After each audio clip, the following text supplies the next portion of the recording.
नमस्कार मित्रांनो, मी विनोद मादनकर.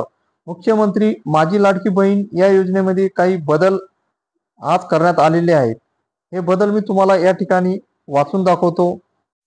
सदर योजनेमध्ये अर्ज करण्याची मुदत दिनांक 1 जुलै 2024 ते 15 जुलै 2024 पर्यंत ठेवण्यात आली होती.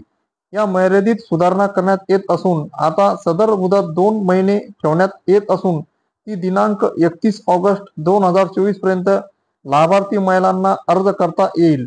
तसेच दिनांक 31 ऑगस्ट 2024 पर्यंत अर्ज करण्यात आलेल्या लाभार्थी महिलांना दिनांक 1 जुलै 2024 पासून दर महिना 1500 रुपये आर्थिक लाभ देण्यात येणार आहे.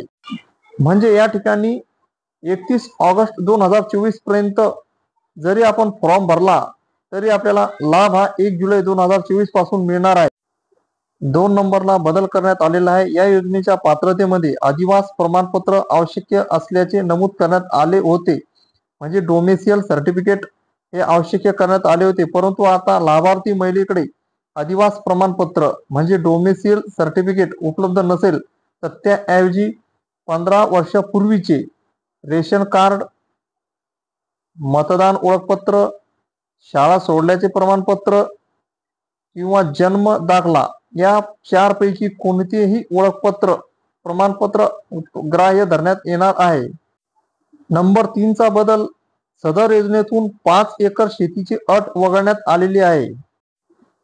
या ठिकाणी 5 एकर शेतीच्या वरील सुद्धा शेतकरी महिला या योजनेमध्ये लाभ घेऊ शकतात.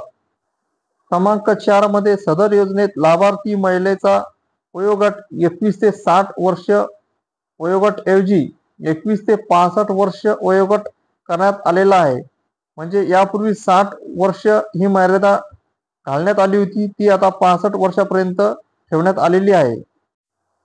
नंबर 5, परराज्यात जन्म झालेल्या महिलांनी महाराष्ट्रातील अधिवास असणाऱ्या पुरुषाबरोबर विवाह केला असेल तर अशा बाबतीत त्यांच्या पतीचे जन्म दाखला, शाळा सोडण्याचे प्रमाणपत्र किंवा अधिवास प्रमाणपत्र ग्राह्य धरण्यात येणार आहे. यापैकी एक पुरावा जरी असला तरी परराज्यातील विवाहित महिलेला या योजनेचा लाभ घेता येणार आहे. नंबर 6, रुपये 2,50,000 रुपये उत्पन्न दाखला नसेल तर ज्या कुटुंबाकडे पिवळे किंवा केशरी रेशन कार्ड उपलब्ध असेल त्यांना उत्पन्नाच्या दाखला प्रमाणपत्रातून सूट देण्यात आलेली आहे. नंबर 7, सदर योजनेत कुटुंबातील एका पात्र अविवाहित महिलेला सुद्धा या योजनेचा लाभ घेण्यात येणार आहे.